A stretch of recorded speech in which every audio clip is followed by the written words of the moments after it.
Coucou tout le monde, j'espère que vous allez bien. Alors, moi c'est Dr Grace. Je vous retrouve aujourd'hui pour vous parler de... Non. Bienvenue sur ma chaîne. Si vous êtes nouveau, n'hésitez pas de vous abonner.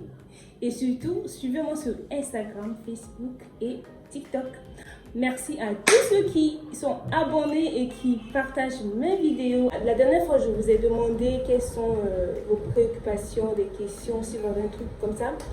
Vous me le dites en commentaire ou en message privé et j'ai reçu assez de questions, surtout sur la santé intime. Donc, on va essayer de répondre avec un invité très spécial. Tout à l'heure, je vais vous le présenter. Nous sommes avec Docteur. Je te laisse te présenter. Alors, merci Dr Grace. Moi, c'est Dr Steve. Je suis médecin généraliste. J'ai le plaisir d'être aux côtés de la belle et la ravissante Dr Grace pour répondre à vos questions. Voilà, donc sans plus tarder, on va passer au questionnaire. On va essayer de répondre ensemble. Là, c'est parti!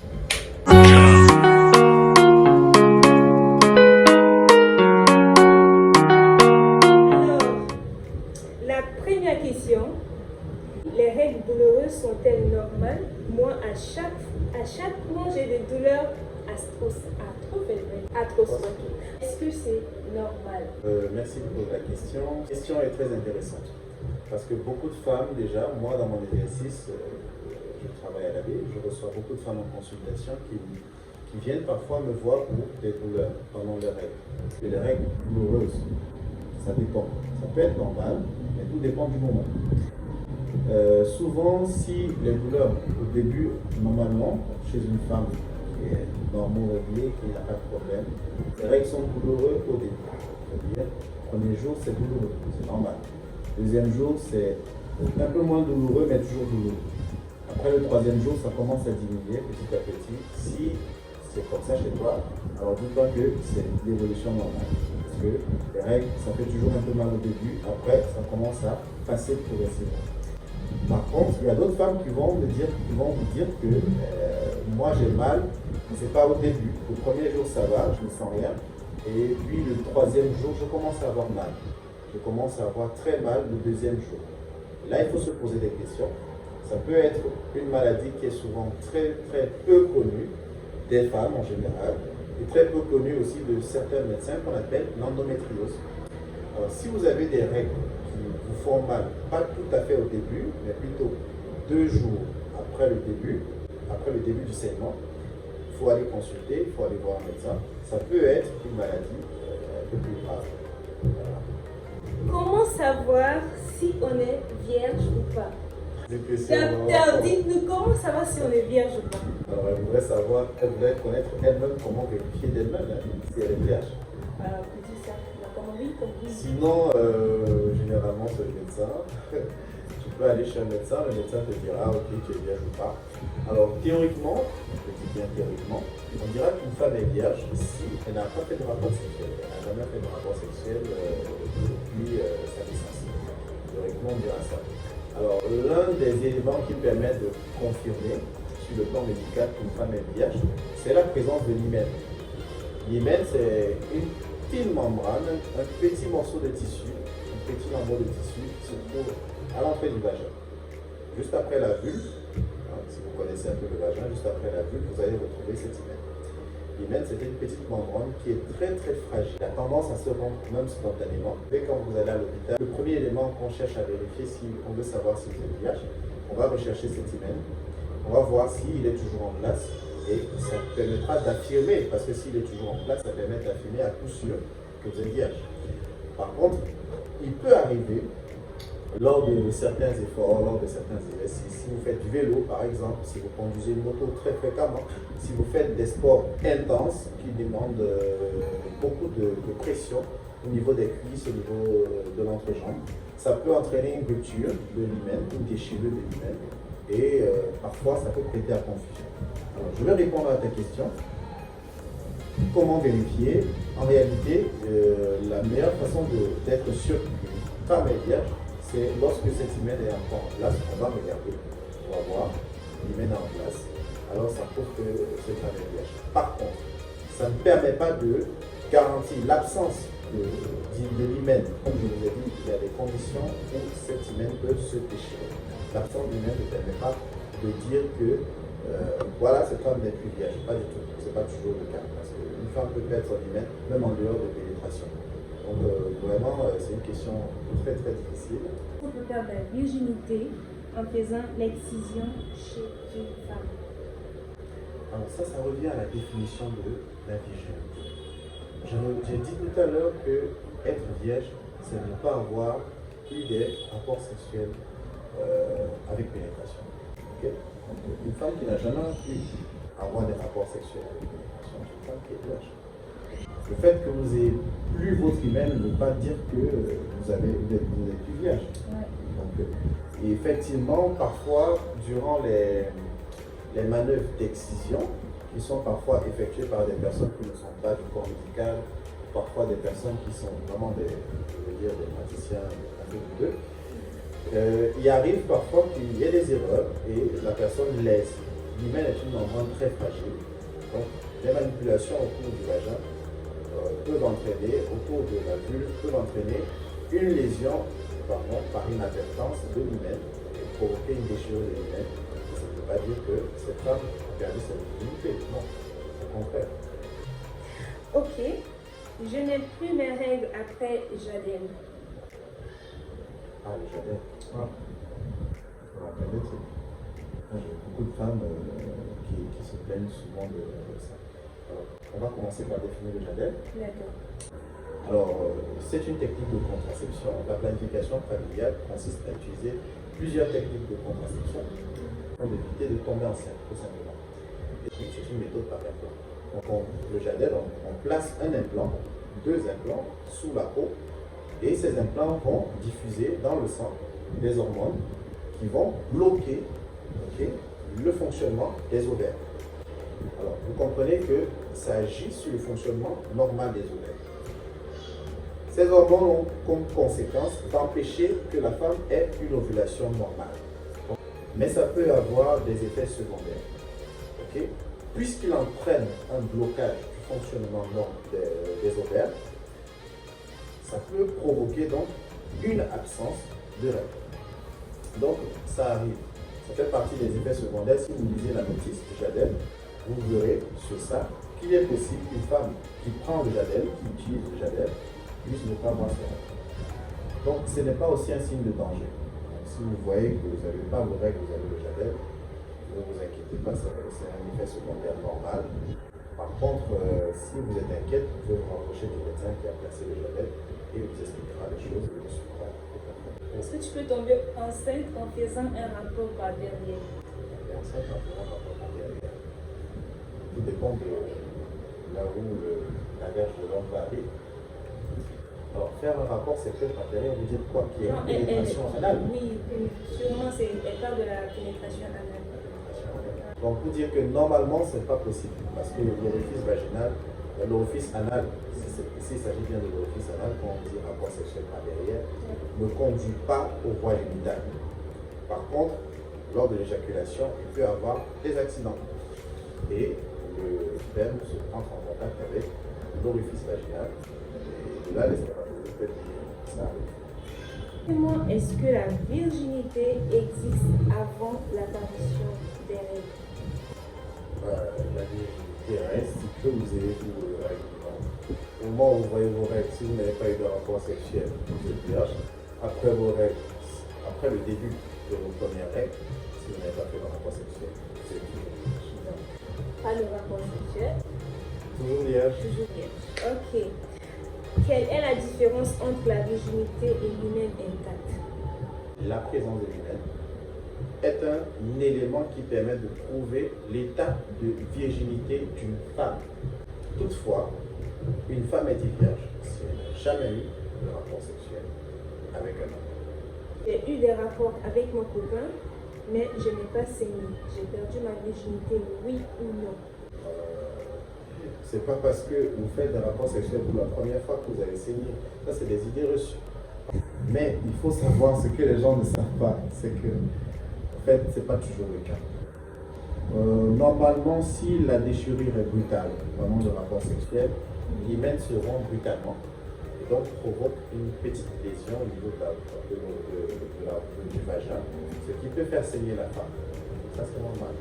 Mais l'hymen, c'est une membrane qui n'est vascularisée que sur ses bords. Donc, tout dépend de la manière dont l'hymen va se rendre au moment de leur rapport sexuel. Ce n'est pas toujours le cas. On n'assiste pas toujours à un saignement lors de son premier rapport sexuel. Les filles, si vous ne saignez pas lors de votre premier rapport sexuel, ne vous en faites pas. Comment retrouver sa virginité? Comment, docteur, comment retrouver sa virginité? La virginité, ce n'est pas un objet. On l'a fait qu'une seule fois. C'est pas comme si j'ai perdu mon téléphone, comment je vais le retrouver? On peut répondre à cette question. Mais si vous avez perdu votre virginité, vous avez perdu votre virginité. Vous avez eu des rapports sexuels, ça ne s'oublie pas, ça ne s'efface pas. Donc, la virginité, c'est quelque chose que l'on ne perd qu'une fois. Et même si on fait la chirurgie? Alors, il y a ce qu'on appelle une simulation de virginité. D'ailleurs, vous pouvez faire ce qu'on appelle l'hyménoplastie. L'hyménoplastie est une technique chirurgicale qui consiste à réparer l'hymen déchiré.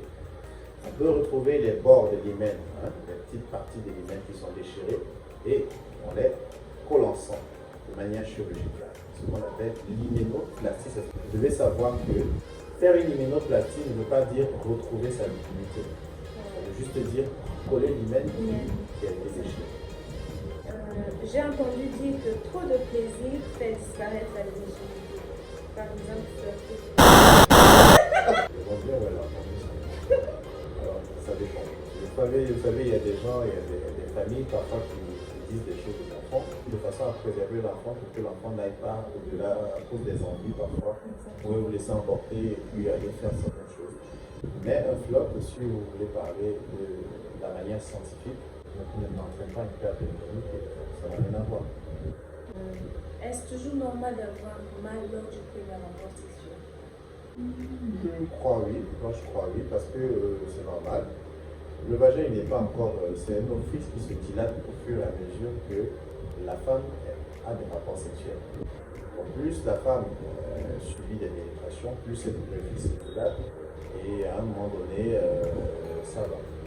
Donc, pour dire qu'avant le premier rapport sexuel, cet orifice est plutôt étroit. Donc, normalement, au premier rapport sexuel, c'est un peu compliqué parce qu'il y a des nerfs autour de l'orifice vaginal. Et donc, au moment où vous commencez à avoir des rapports sexuels pour la première fois, plus que le muscle n'est pas encore suffisamment dilaté, l'orifice vaginal, lorsque vous aurez votre première pénétration, ça fera mal, plus ou moins mal. L'intensité est variable selon les femmes et selon la prédisposition.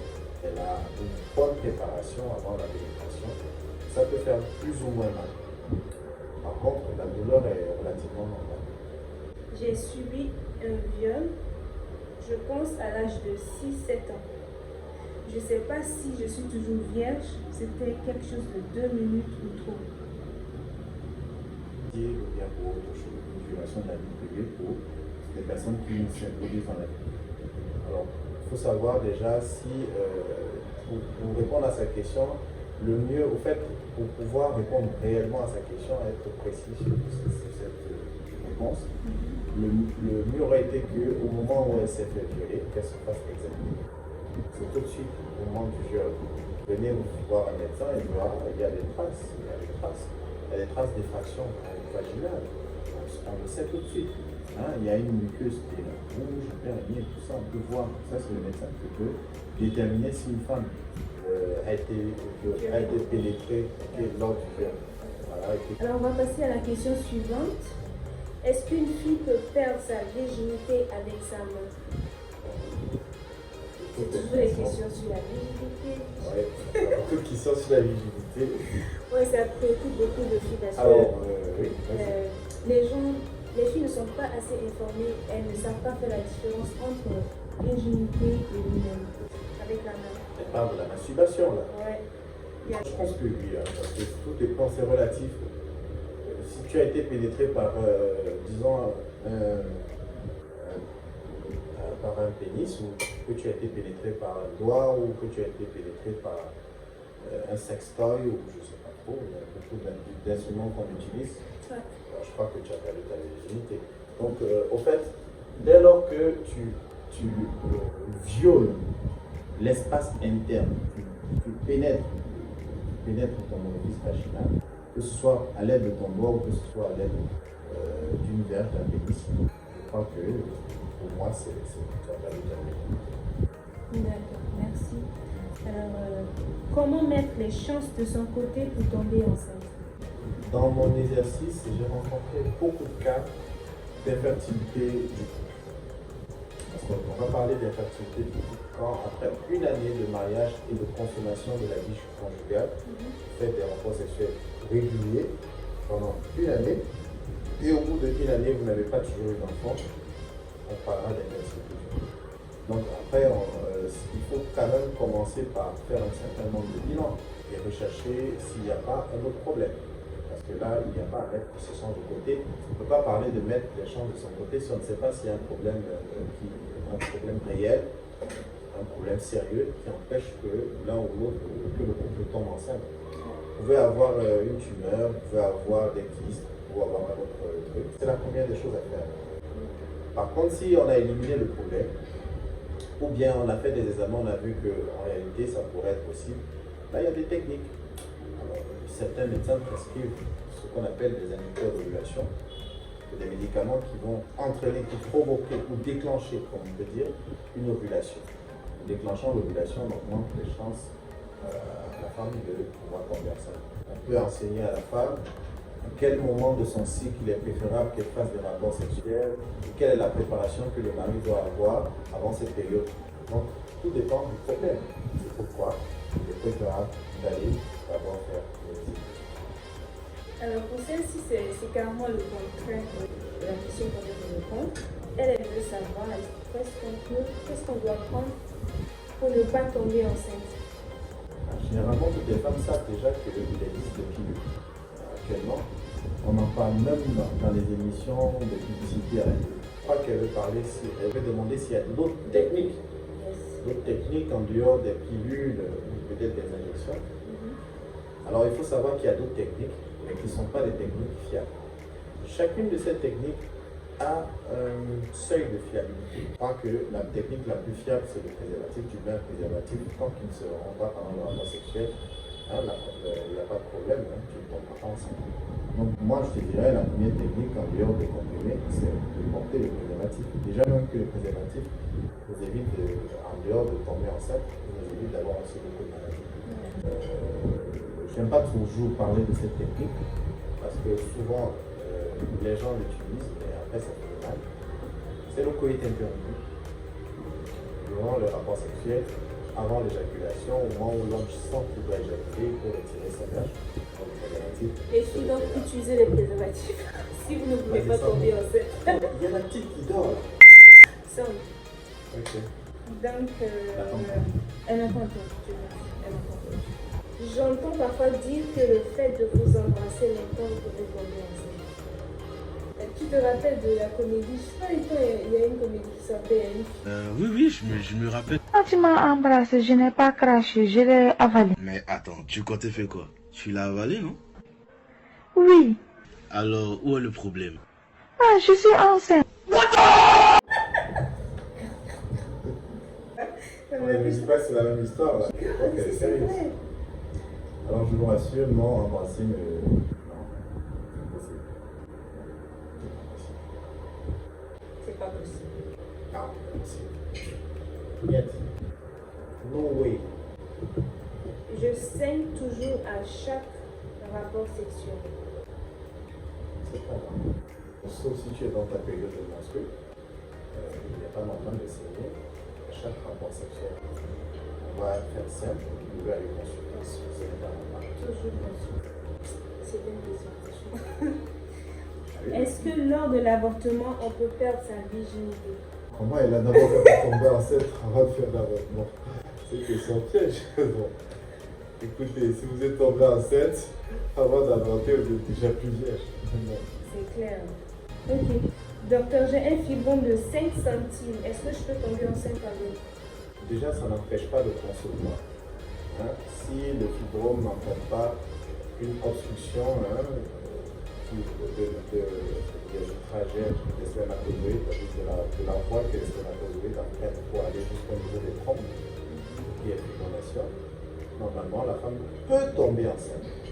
Mais c'est le devenir de la grossesse qui est souvent mis en cause après qu'elle soit tombée enceinte. Parfois, si le myome est mal placé, il peut gêner le bon développement de la grossesse. Il y a souvent des femmes qui ont beaucoup d'avortements spontanés à cause d'un fibrome qui est mal placé. Docteur, s'il vous plaît, j'entends parler dans mon entourage que rester vierge jusqu'au mariage peut causer des problèmes ou douleurs de hanche. Est-ce vrai? C'est pas systématique. Non. Non, c'est pas une règle. J'ai pas entendu dire ça. Bonjour docteur, j'ai une amie qui souffre du prolapsus pleurétal. Elle n'a pas d'abord enfanté et ça lui gêne beaucoup. Elle craint de se faire opérer. Si elle peut avoir un enfant avec un prolapsus. Ouais. Elle a peur de se faire opérer, ce qui veut dire qu'elle se demande s'il faut se faire opérer. Parce qu'elle n'a pas encore eu d'enfant, elle se demande si ça va pas gêner, peut-être au moment de l'accouchement, au moment du cancer, je ne sais pas. La question n'est pas précise. Mais ce que je peux dire par rapport à ça, si tu permets, que je dois m'envoyer. Oui, vas-y. Déjà, le prolapsus pleurétal dont elle parle, c'est quand, vous savez, au niveau du vagin, il y a généralement deux principales parois. Il y a la paroi, il y a trois, mais bon, il y a trois parois, on va dire ça. La paroi antérieure, qui communique avec l'urètre, au devant. La paroi postérieure, qui communique avec le rectum, derrière, et les parois latérales du vagin. Donc, quand vous avez un prolapsus urétral, ça veut dire que vous avez votre urètre qui va descendre dans le vagin. Il descend dans le vagin. Parfois, ça peut même sortir carrément en dedans du vagin, depuis le fond du vagin jusqu'à l'extérieur. Un peu comme si vous avez votre urètre qui passe par le vagin, qui sort, mais pas par l'orifice. Vous n'avez pas l'orifice qui se voit, mais la paroi interne qui va se voir à l'intérieur du vagin. Ça gêne. Mais il faut savoir que c'est des pathologies qui surviennent généralement chez des femmes qui sont d'âge assez avancé, c'est des femmes de 40 ans, le plus qui développent ces pathologies. Mais rarement, on a des femmes qui sont plus jeunes qui ont cette pathologie-là et qui se demandent si ça peut gêner la grossesse. Alors, si le prolapsus est important, et ça, c'est un médecin qui peut évaluer ça déjà, vous ne pouvez pas le faire vous-même. Cette question, il faut la poser en présence du médecin qui le suit. Donc, si le prolapsus est important, ça peut gêner le bon déroulement de la grossesse, en fait, plutôt de l'accouchement. Et après, il faudra peut-être, pendant l'accouchement, effectuer certaines manœuvres ou voir couper carrément l'excédent de la paroi pour permettre que les voies vaginales soient libres pour faciliter l'accouchement. Si le médecin vous dit de vous faire opérer, je pense qu'il faudra lui faire confiance, ça dépendra des circonstances. On ne peut pas répondre à cette question-là comme ça, tout dépend des circonstances. Exactement. Merci, docteur. Alors, la question suivante, c'est docteur, ma soeur dit, ma soeur dit, pas de plaisir pendant le rapport sexuel, elle est mariée. Bon, elle sent rien, comment avoir du plaisir, elle est mariée, mais elle sent rien, est-ce que c'est normal? Tu as du plaisir pendant tes rapports sexuels? C'est quelle question? Coupez la caméra, s'il vous plaît. On va se concentrer. Qu'est-ce qu'elle va faire? Pourquoi elle ne sent rien? Voilà. Il y a beaucoup de raisons. Hein. Il y a ce qu'on appelle le vaginisme. C'est une pathologie qui est assez peu connue. C'est quand le vagin est très sec et très étroit, rendant douloureux et difficile la pénétration chez la femme. Généralement, le vaginisme est lié à des phénomènes psychologiques. Une femme, par exemple, peut ne pas avoir suffisamment d'excitation pendant le rapport sexuel, ce qui fait qu'elle ne ressentira pas de plaisir, plus de douleur. Mais cela, ça peut être lié, ça peut être d'origine psychologique.